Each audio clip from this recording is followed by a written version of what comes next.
Good evening, everybody. Welcome back to another episode of Play by Play, off air and online. As always, every Thursday night at 7 p.m. You catch myself and Adrian talking all things sport. As we mentioned always, it's an extension of Play by Play on air, which happens every Saturday morning between 8 and 9 a.m. We've got a very distinguished guest in studio with us as well this evening. So before we get to her, I'm going to quickly introduce my partner in crime. I see he's wearing red. I'm not quite sure why.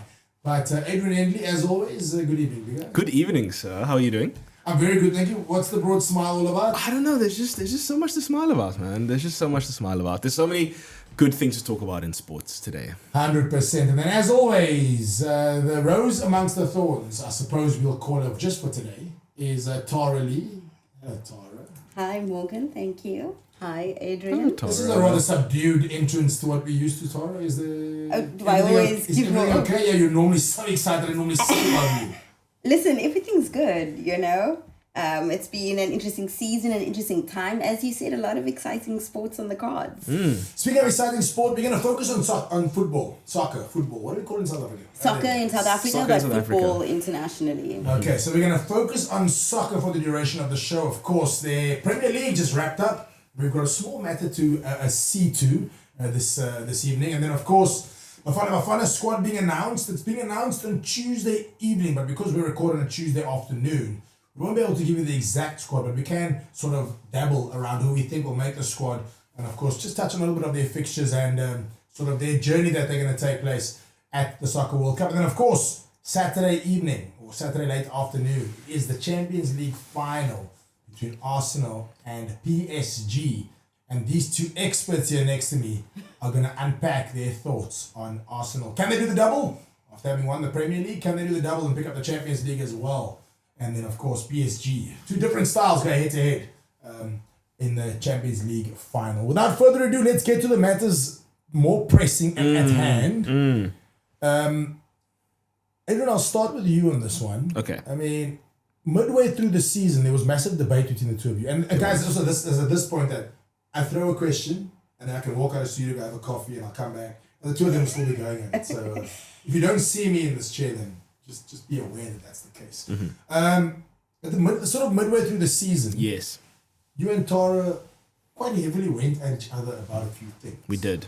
Maybe give us some, sort of unpack that for us. And where do we stand now? Now that the Premier League has finally come to its conclusion. I can confirm, folks, Arsenal won the Premier League. The Manchester City finished in second. Manchester United finished in third. Must I just read that again? Yeah. Manchester United in third. 71 points. 71 points. Aston Nothing to write Villa home about. on 65 points. And Liverpool on 60. And I suppose I'll leave it there. And this is... Tara, we'll get to you. Okay, Yeah. No, that's So- fine. I'm just listening to what you say. So just in case you forgot, this is what happened a few months ago. If you don't know, Tara and I have an ongoing bet where I bet her that United would finish above Liverpool in the Premier League. She said the opposite. So whoever wins that one will wear the opposite person's shirt for a podcast. So in other words, Tara will be wearing a United shirt. that's what I'm hearing. So as you clearly saw there, Tara and myself made a very clear and obvious bet. I will say at this stage in the season, United were ahead of Liverpool, but it wasn't looking very likely. So I put a very bold claim out there to make this bet and say that if we finish above Liverpool, then we will, And be you wearing a made it Liverpool before shirt. Carrick. I think this is important. Oh, is Carrick important? In the conversation for Man United, 100%. Definitely. No, look, Carrick did come. Since Carrick came on to the Premier League as a manager, he has picked up the most points in the league.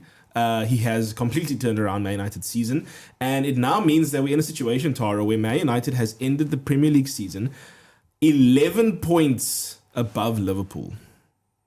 11. Okay. Tara, do you want to talk us through what your bet was? You guys had a bet, right? Yeah, exactly. We did have a bet, but I'm a bit like fuzzy on the details. I think that we agreed to carry it over into the new season. I don't know if that was... Tara, okay. I think we did. Lay out the bet. I don't know if that was the If Man wording. United finished above Liverpool, if Liverpool finished above Man United, let's start Yes. there, which they didn't, but if they did, Adrian would wear a Liverpool shirt. Was that correct? Yes. Yes. if Man United then finished above Liverpool, if Man United then finished above Liverpool, you would wear a Man United shirt. I'm allergic. Your shirt. No. I've got this Oh, look at that. Man United It shirt. looks like it's too small for me. And so Morgan. it's sticking with.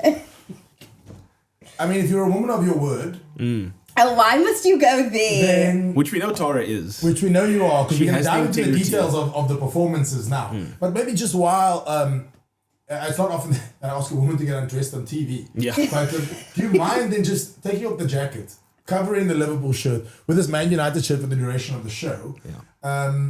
And while you do that, I gonna- feel sorry, Morgan.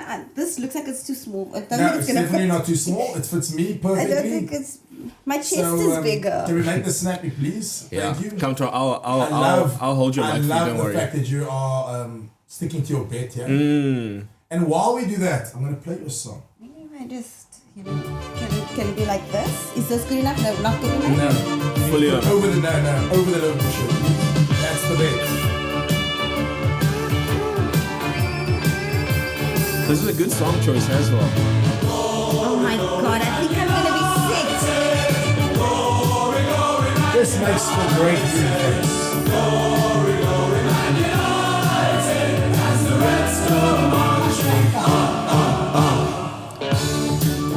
I never thought I'd see the day that Tara wears a Man United shirt.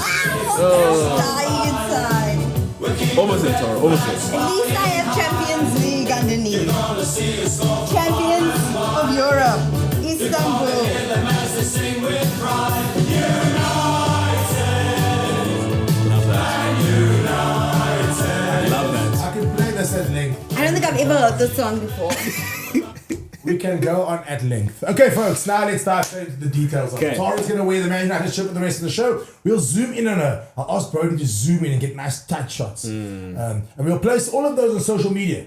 And then you guys can tell us what your thoughts are. Yeah. All right, Adrian, quickly. Yes. Man United 11 points above Liverpool. Yes. Arsenal crowned champions. Manchester City faltering rather horribly towards the end. Your Yeah. thoughts? Look, I mean, last week on the podcast, we focused a lot about Arsenal. That was the main focus of the podcast. We did ask questions like, did Arsenal win it, or did every other team lose it? And so I think we can. Did you really ask that question as a Man United supporter? We did, because we did, you hold we the did. record for winning with the least amount of points. It was 75 points. No, that's fair. That's fair. So we're not. And also, I don't want to focus on Arsenal because we've given them their time in the sun. Okay. We've given them their time in the sun. I want to talk about our two teams. Okay. Okay. Man United and Liverpool. Okay. So from Man United's perspective, it's been a good season. We have to admit it has been a good season for United. Yes. It's been a good half season for United. And I say that because you cannot deny that we sat here a lot of last year talking about the struggles and the two of you complaining about Amorim and the players playing out of positions. So I wouldn't say it's been an amazing season. What I would say, it has been an amazing turnaround. And I will give it to you guys for that because Carrick definitely made the difference. And you guys are probably kicking yourselves because just a few seconds ago, I did mention a stat that you do hold that record for winning the league with the lowest amount of points. So you would almost feel as a Man United supporter, had you gotten Carrick earlier, you may have been in contention there for the Premier League title, which 100%. sounds absolutely insane given the start of the season and looking at last season that Man United would even be in that talk, but you could have been had he come in earlier because actually, I think you actually hold most of the top 10 spots for winning the league with the lowest points, which means that Man United have historically won the league every time the other teams have not played well. How does Tara manage to speak so well of United and at the same time put it down so much? I know, right? Okay. This is so impressive. I don't know how you do it. Yeah, anyway, carry on. This is all yours. No, but I'm just stating the facts. No, and true. it is the truth. And it doesn't matter how you win. It only matters that you win. Okay. And it can be ugly. And I wouldn't say Arsenal's run has been beautiful. Oh my goodness, beautiful football. It's been ugly. But they're Premier League champions. Exactly. And any Premier League team would be sitting on top there with that trophy and Are you saying giving them their yes. flowers? I am. It's been 22 years since they've seen that kind of silverware. And they've got an amazing defense. What Arteta, it's his first time being a manager of a club, and it's his club. For just 3 years after playing his last game for Arsenal, he then took over as Arsenal's manager. Yeah. And that kind of story, in football, we love stories. We love the romance of it. We love how it speaks to who we are as human beings. So it's a beautiful story. And then even him spending 2 years trying to search for a song. Man United have a song. Liverpool, of course, have You Never Walk Alone. And when you hear that, or when you watch videos of people listening to it in the stadium or singing it, it means something. And Arteta wanted that. He wanted to inject some culture into a club. Yes. It is, yeah. That one that easily keeps on playing. He spent 2 years searching for the perfect song. I didn't know that. And he found this one, yeah. I didn't know that. I thought it was like an old song that's been around for years. So there won't be footage from 22 years ago of people singing that. Let me tell you what. There won't be footage either because social media didn't exist. Facebook didn't exist. Yeah. No, but there was still footage. No, yeah. What I mean is it's crazy to think. Yeah. This is the first time ever Arsenal fans will be able to post about it on social Saying media. we are Premier League champions. That is insane. That's So look, I've liked that you focus on United, but we need to also talk about Liverpool. Okay, so by I'm sure your definition and your high standard that you hold for your team, you guys have had a disappointing season. Okay. Yeah. The question is now, looking forward, what do Liverpool need to do to actually challenge for that title, to be up there with the likes of Arsenal and Manchester United next season for the title? It feels crazy that it just feels like it's going to be a rebuilding. It feels like the team that we know and have watched for the past few years has almost been decimated. And we've said goodbye to the likes of Andy Robbo and Mo Salah.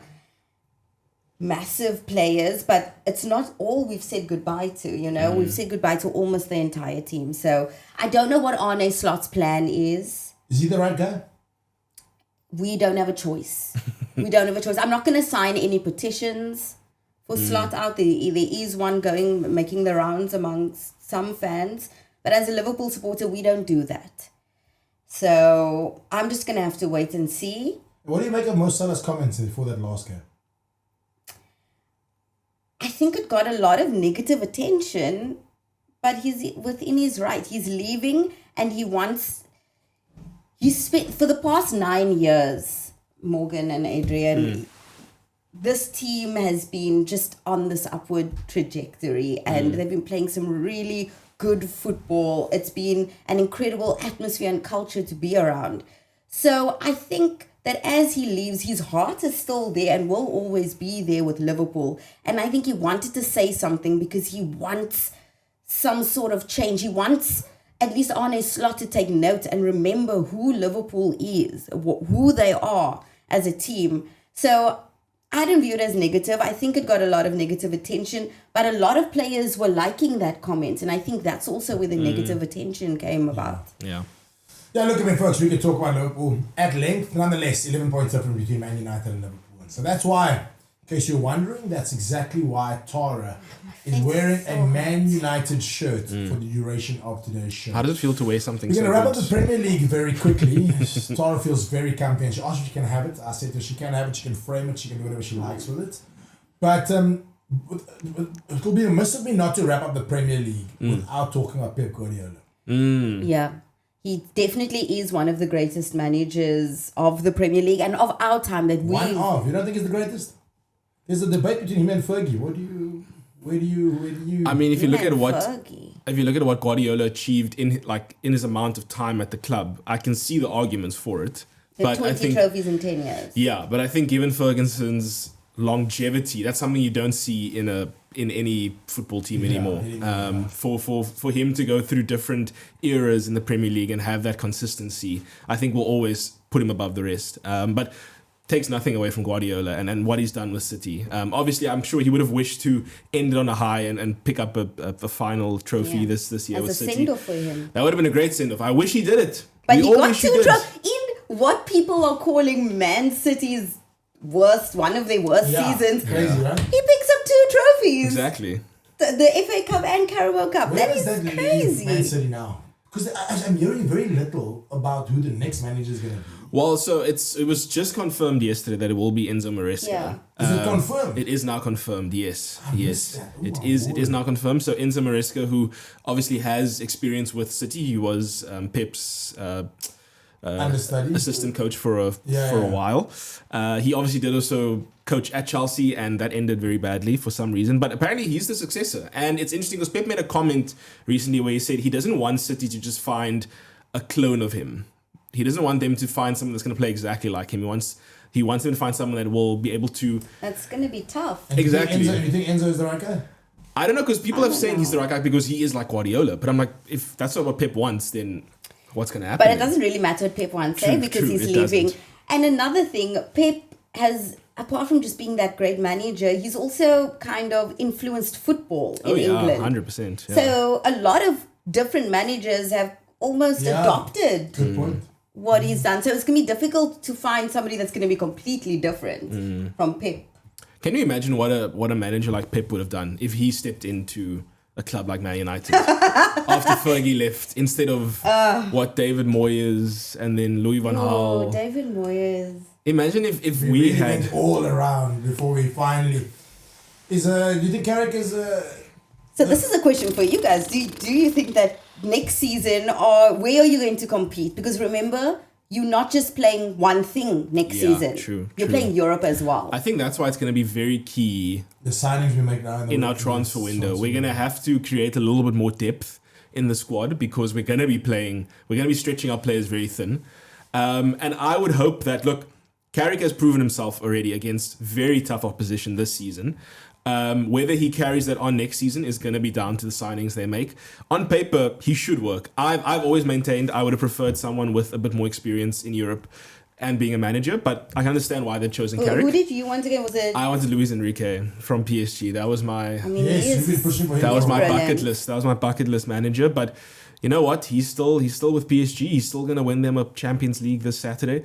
And for the moment, we're gonna have to. We will take Carrick. We'll take him. Okay, well, sticking with let's move away from the Premier League quickly. Let's just touch on the Champions League final coming up this weekend. Of course, PSG. Two contrasting styles. PSG all out attack. Arsenal, bit of park the bus. Do they go in there conservatively? Do they go out and score goals? A lot of them are joking that they are going to win it 1-0 set piece. 100%. 100%. I wouldn't be surprised. Would you be surprised? I could I think that if any football is played, PSG wins. Wins. Okay. Yeah. So you think Arsenal going to park the bus? No, I'll be so honest. I could really see Arsenal winning this. And I can also see it. I hate to say Well, you know the it, but I shackles are could. off now. You've won the Premier League. Yeah. I think there's more pressure on them if they don't win the Premier League, because then it's like, well, you got to win something. Yes, Yeah. exactly. But you're It's right. the biggest trophy that you want to win as a club, I suppose, for them.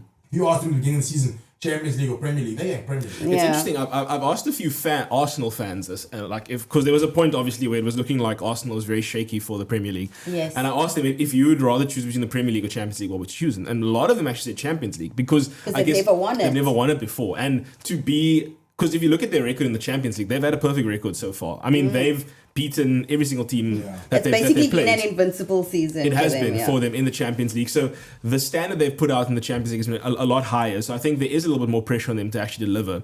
I mean, they've beaten teams like Bayern in the Champions League group stage or in that table stage already. So there is pressure on them to win this. And they haven't won it before. So I think for them, this would be the achievement. And I mean, we spoke a little bit last week about how this mental pressure has been removed because they've finally not choked. They finally reached the end of the season and they've gotten over that hurdle of winning a Premier League. So I think now they have all the momentum heading into this final.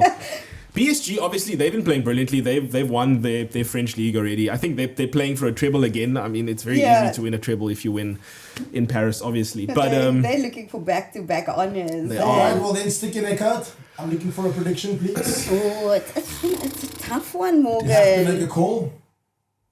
Adrian, I'll just start with you. Here's what I'll say. If PSG score early, it's going to be tough for Arsenal. If Arsenal can keep them at bay for that first half, I can see Arsenal winning it like 1-0. I really can. So I'm gonna the shootout. You don't see that happening. no. I'm gonna say 1-0 to Arsenal. To Unfortunately, Wow, unfortunately, massive call. I know. Tara, I'm gonna ask you for a prediction. I'm gonna say 2-1 to PSG.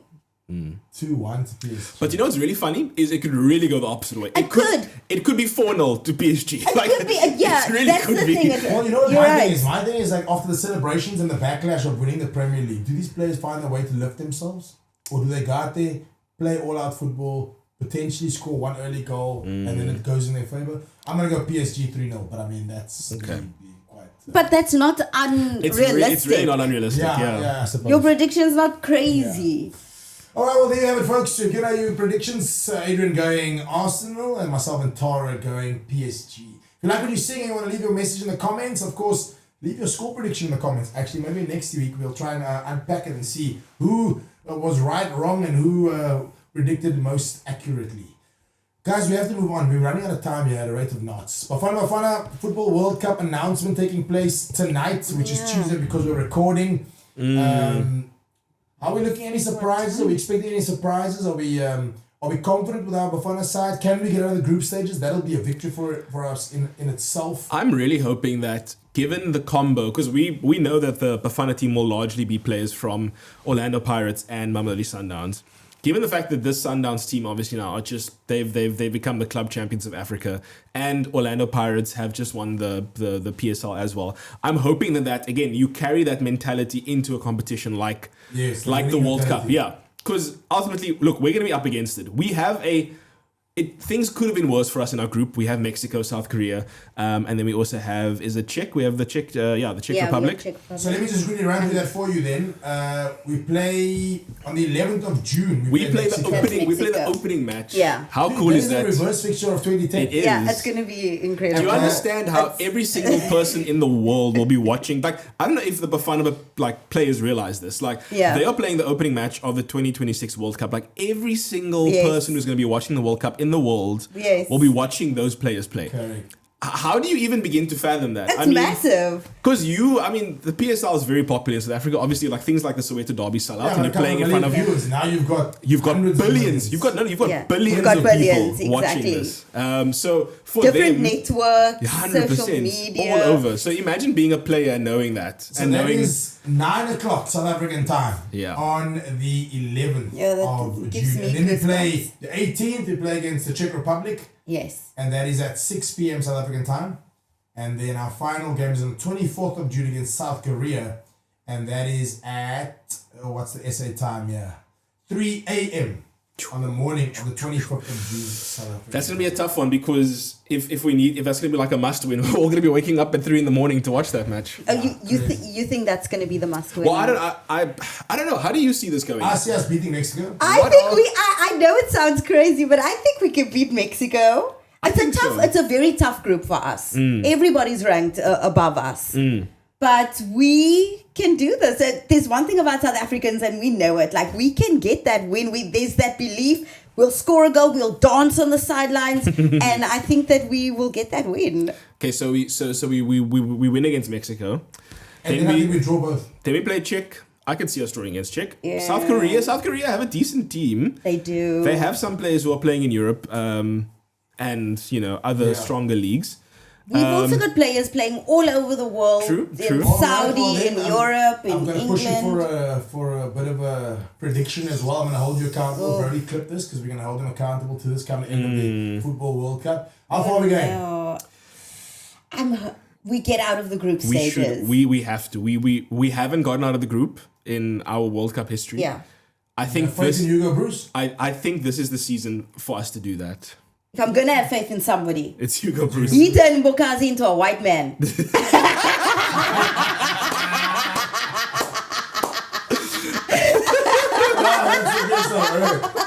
the best I've heard. Okay, fair enough. Oh no, miracles. He can turn Bokazi into wine. He can do anything apparently. He can turn water into wine. 100%. So, in Hugo Bruce, we trust. Okay, we've got to show focus very quickly. I want to wrap things up.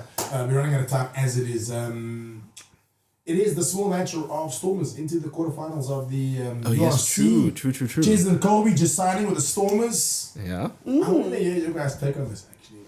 I actually heard your take. I don't know if you guys follow Morgan Newman on social media, but I saw a video of yours on TikTok. Oh, okay. And Morgan was saying, Adrian, he doesn't think that it's a good... What do I want to change my opinion here? Stick to your guns. Stick to your guns. You have to stick to your guns.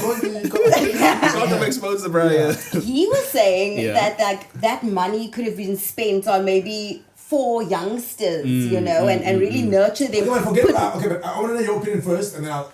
Okay, my opinion is the opposite, actually, of your opinion. You think it's a great signing? I think it's a great signing, and it's a great opportunity for a player like him to nurture. To mentor. Yeah, to mentor, to nurture. Then you can have young guys from wherever coming under him. Like, it's such an amazing opportunity. And yes, he is 32 years old. Somebody corrected me on TikTok, actually. It said that he's 31.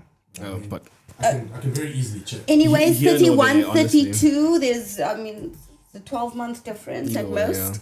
That's not old. And he's still looking spectacular. He's definitely going to play in the World Cup. 32 years old. Yeah. 32. 28th of October 1993 makes him 32. So you can go back to that person on TikTok and tell them. Correct. Yeah. I took a lot of flack for the thing.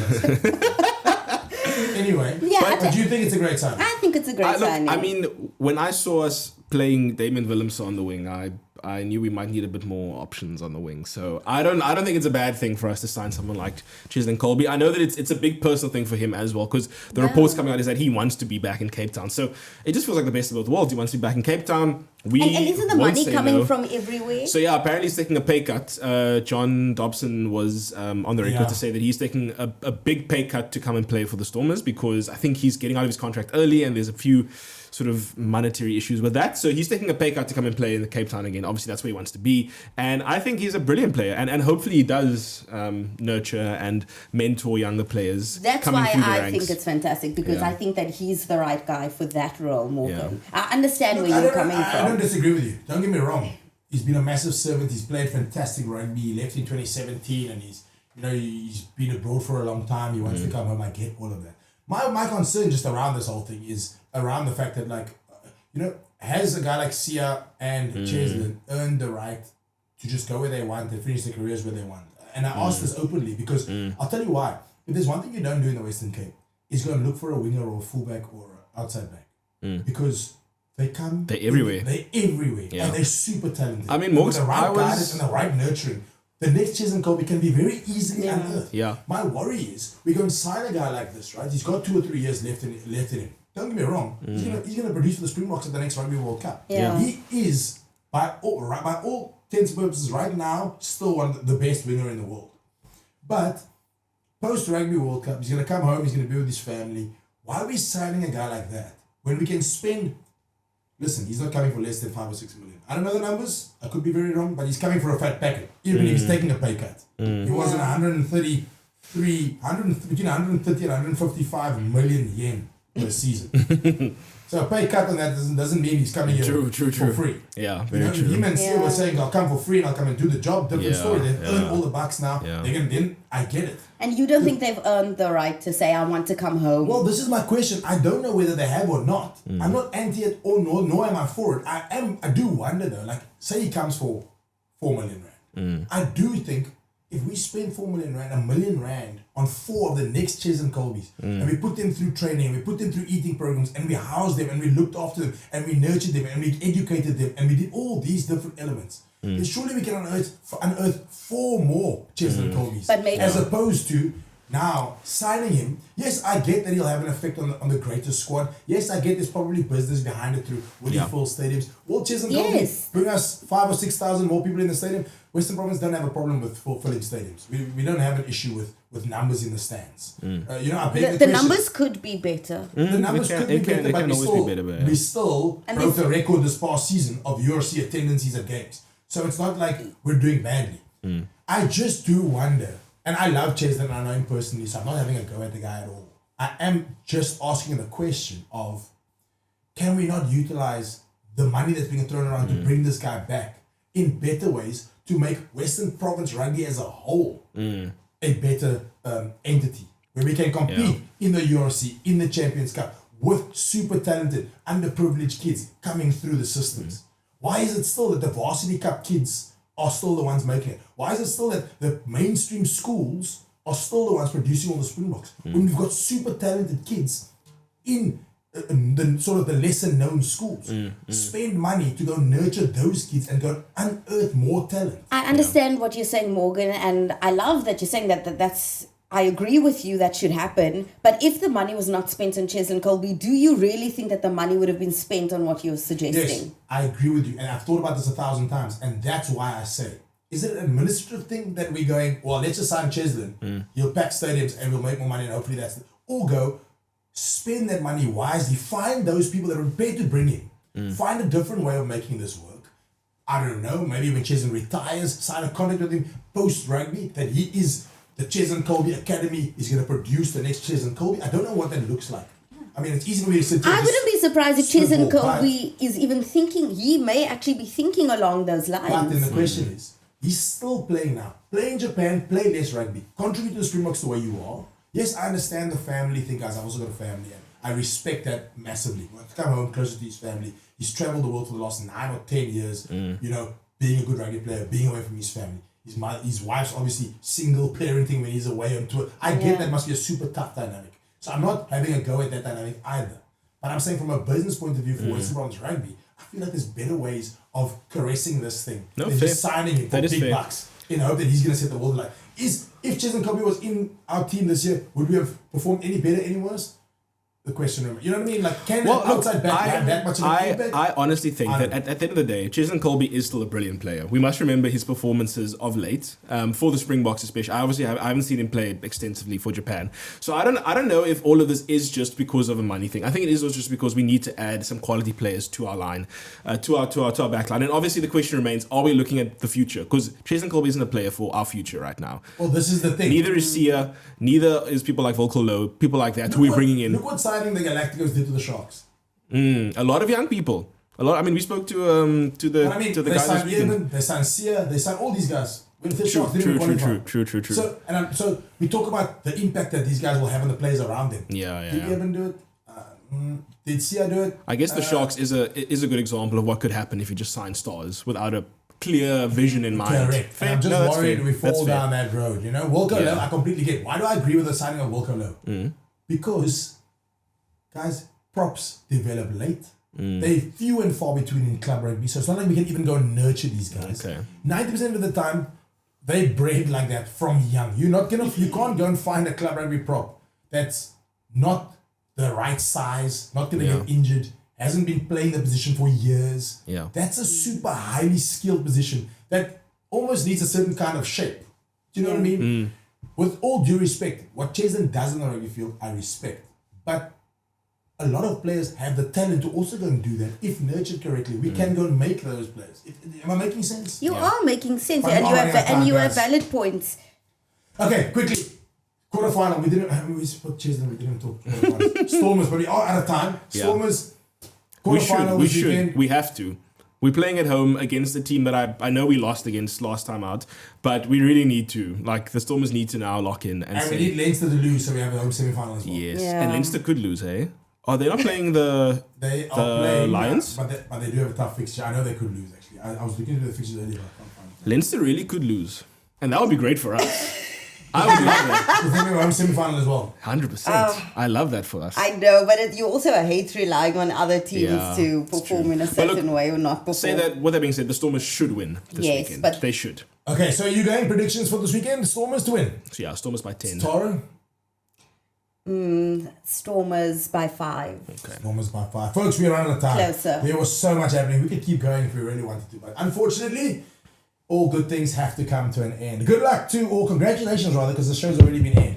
Congratulations to all the Bafana. Look at her taking... that's not how it works. The thing is not even done yet. The duration of the show, you will wear that jersey. Please put it back on the photographs you take as well. After the show. We have social media. Congratulations to all members of the Bafana squad going to go represent South Africa at the Football World Cup. Good luck to, PSG or Arsenal in the Champions League final. And then, of course, our blood is blue this weekend. The Stormers in the quarterfinals of the United Rugby Championship. Get your tickets and go and fill out the DHL Stadium. The Stormers need your help, and then we need Leinster to lose so we can come back the following week for a semi-final as well. That's a wrap. We'll catch you again next week, same time, same place. Thank you, Tara. Thank you, Adrian. Pleasure. Have yourselves a fantastic sporting weekend. Goodbye, everybody.